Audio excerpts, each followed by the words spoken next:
네, 안녕하세요. 대학원생들이 공부하며 읽는 연구서 혹은 고전을 소개하는 역사책 읽어드림 7번째 시간입니다. 오늘 읽어드릴 책은 조선 철학의 왕국 호랑논쟁 이야기라는 책인데요. 이 책은 현재 한림과학원 원장으로 재직 중이신 이경구 선생님께서 쓰신 책으로 2018년에 출간되었습니다. 사단칠정 논쟁, 예속 논쟁과 같은 조선시대 철학 논쟁들은 매우 복잡하고 난해한 개념과 용어가 사용되기 때문에 쉽게 이해하기 어려운 점이 사실입니다. 이 책의 주제인 호랑 논쟁은 그 조선시대 철학 논쟁 중에서도 가장 복잡한 논쟁이라고 할 수 있습니다. 호랑 논쟁은 초기에는 이러한 이유로 철학계에서 주로 연구되어 왔지만 점차 역사학자들의 관심을 받게 되었는데요.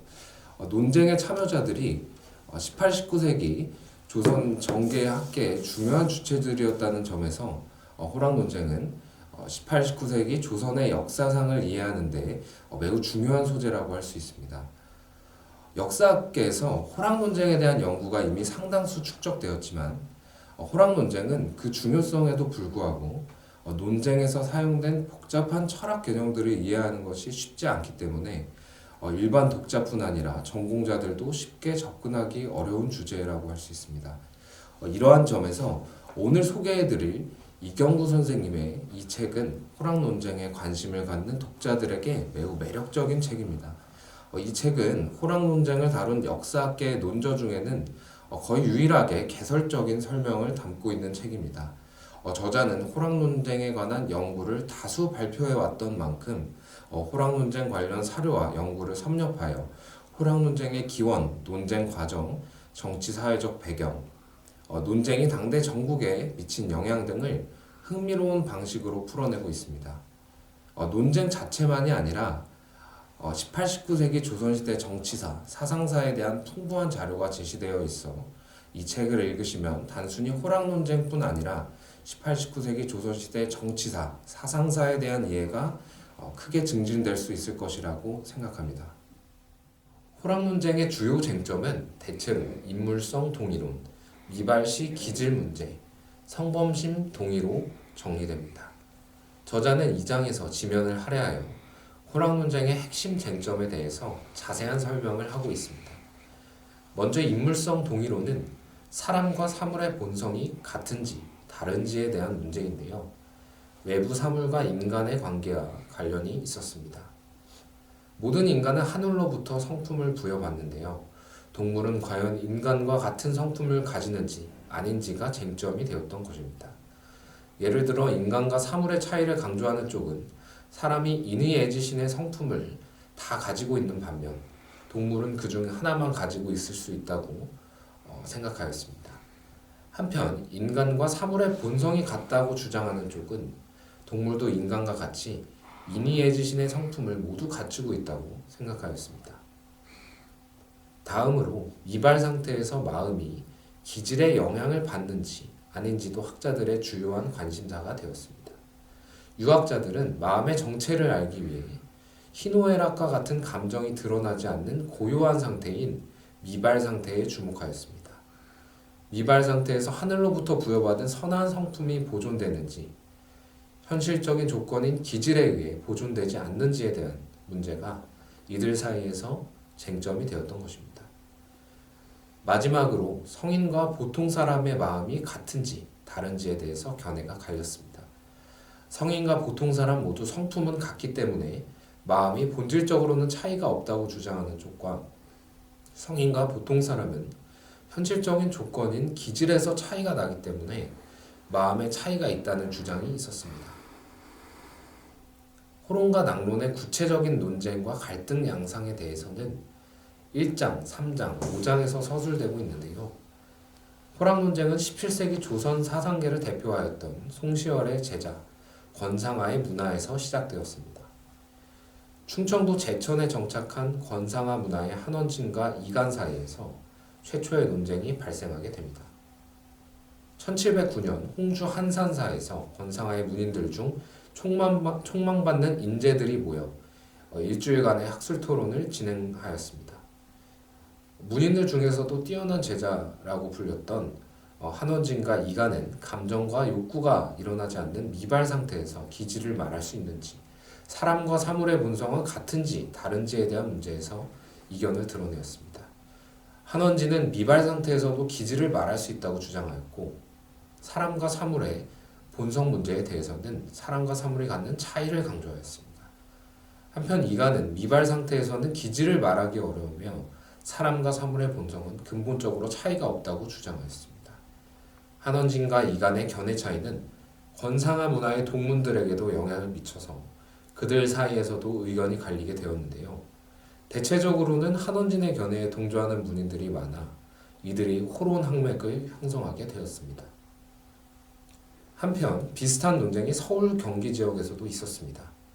송시열의 또 다른 계승자였던 김창엽, 김창읍의 문화에서 미발에 대한 문제, 사람과 사물의 본성이 같은지 다른지에 대한 토론이 있었습니다. 서울 경기 지역에서는 미발 상태에서 기지를 말할 수 없고 사람과 사물의 본성의 차이가 근본적으로 없다고 하는 문인들이 낙론 학맥을 형성하였습니다. 이로써 서울 경기 지역의 낙론과 충청 지역의 호론이 형성되었습니다. 18세기 초 학술적 논쟁으로 출발하였던 호락 논쟁은 18세기 중반 점점 논쟁의 수위가 높아져 갔습니다. 1746년 낙론을 대표하는 학자 이재의 제자들과 호론을 대표하는 학자들 사이에 있었던 비례암 강학회가 끝난 지 10년 뒤에 이재와 한원진 사이에 있었던 한천시 논쟁은 호락 논쟁의 성격이 감정적 문제로 바뀌고 있다는 느낌을 받게 합니다. 한원진은 이 논쟁에서 이재 문화가 불교의 견해에 가깝다고 하는 등 수위 높은 비판을 주고받았습니다. 이후 발생한 화양서원 묘정비 사건, 송시열 영정 사건은 학술 논쟁이 개인과 가문의 욕구, 자존심 등에 얽혀서 인신공격에까지 이르게 되는 과정을 보여주었습니다. 역사학계의 호락 논쟁 연구에서 대체로 강조되는 점이기도 하지만 당대 정국과 그들의 지역적 차이, 가문적 배경 등의 요소는 호락 논쟁에 많은 영향을 미쳤습니다. 이 책은 호락 논쟁을 논쟁 자체에 주목하기보다는 이러한 역사적 요소들과 연결시켜 이해하려는 시도를 책에서 꾸준히 하고 있습니다. 특히 3장, 5장, 7장이 이를 잘 보여줍니다. 3장에서는 숙종 후반부터 영조대까지의 노론과 소론 사이의 대립 속에서 노론 계열에 속하는 호론, 낙론의 인물들이 정치적으로 어려움을 겪는 모습을 상세하게 서술하였습니다. 경종대의 대리청정 문제로 일어난 신이 목사에서 노론은 큰 타격을 입었습니다. 그 중에서도 서울에 거주하는 노론 명문가 집안의 자제들이 많았던 낙론은 많은 수가 목사에 연루되었습니다. 한편 충청 지역을 기반으로 하고 있었던 호론이 신이 목사의 영향에서 자유로웠던 것은 아니지만 그 피해는 낙론에 비해 미미하였다고 할 수 있습니다. 이 시기에 그렇다 할 호론과 낙론의 논쟁이 없었다는 점은 신이 목사가 노론학계에 가져온 충격이 매우 컸음을 반증하고 있습니다. 영조가 즉위하여 탕평책을 시행하였을 때 호론과 낙론은 기본적으로는 노론과 소론을 절충하고자 하는 영조의 탕평을 비판하였습니다. 하지만 영조 중반 이후 노론의 명분이 세워진 이후에 상당수의 낙론 인물들이 출사한 것과는 다르게 호론 인물들은 많은 수가 출사하지 않았다는 차이가 있었습니다. 다음으로 5장에서는 호론과 낙론이 당대 정치의 동향에 직접적인 영향을 받는 모습이 그려집니다. 영조 후반에는 외척을 중심으로 전국이 분열되었는데요. 영조의 새왕비 정순왕후 김씨의 오빠 김구주를 중심으로 하는 남당과 사도세자의 장인이 되는 홍봉안의 북당이 대립하였습니다. 한원진, 김한록, 김구주로 연결되는 호론 학통은 남당과 깊은 관련을 맺고 있었습니다. 한편 북당이 이제 김원행으로 대표되는 낙론 학통에 접근하자 호론 내에서는 김원행이 북당이 홍봉안을 돕는다고 하면서 부공이라는 말이 돌기도 하였습니다. 여기서 호론과 낙론이 당대 정치 세력과 직접적으로 연결되면서 갈등하는 모습을 확인할 수 있습니다. 정조 즉위 이후 호론과 낙론 인물들이 여러 정치적 사건에 연루되었고 이러한 정치적 사건들을 통해 호론과 낙론 모두 내부적으로 여러 갈래로 분화하게 됩니다. 호론 출신이지만 낙론으로 전환하는 사람들도 있었고 낙론에서도 호론과 가까운 관계를 맺은 사람들이 있었습니다. 이들은 당대에 호론 중의 낙론, 호중락, 낙론 중의 호론, 낙중호라고 불렸습니다. 정조대 정국이 국왕을 따르는 시파와 붕당의 의리를 고수하는 벽파로 재편되면서 낙론은 대체로 시파와 연결되고 호론은 대체로 벽파와 연결되었습니다. 마지막 7장에서는 19세기 이후 호론과 낙론 인물들의 동향을 다루고 있습니다. 정조가 죽은 뒤 호론 벽파가 정권을 잡았고 이들의 몰락 이후 김조순으로 대표되는 낙론 시파가 정권을 잡아 이들이 주도하는 세도 정국이 형성되었습니다. 저자는 호론 벽파 정권과 낙론 시파 세도 정권 모두 악수를 두었지만 의리를 강조하였던 호론보다는 학문보다는 권력과 손을 잡은 낙론의 핵심 가문에게 세도 정국에 대한 엄중한 책임을 물어야 한다고 하면서 호론을 비교적 긍정적으로 평가하고 있습니다. 나아가 19세기 후반 서양 세력이 등장하였을 때 호론이 위정척사 운동을 전개하는 것에 대해 이들이 적어도 이중적으로 처신하지는 않았다고 하면서 보수의 진면목을 보여줬다고 평가합니다. 저자는 사상적 차이로 인해 낙론은 호론보다 유연성을 가졌지만 권력에 영합할 수 있는 위험성을 가지고 있었다는 점을 지적하면서 책이 마무리되고 있습니다. 지금까지 이경구 선생님의 조선 철학의 왕궁 호랑논쟁 이야기라는 책에 대해서 간략하게 소개해 보았습니다.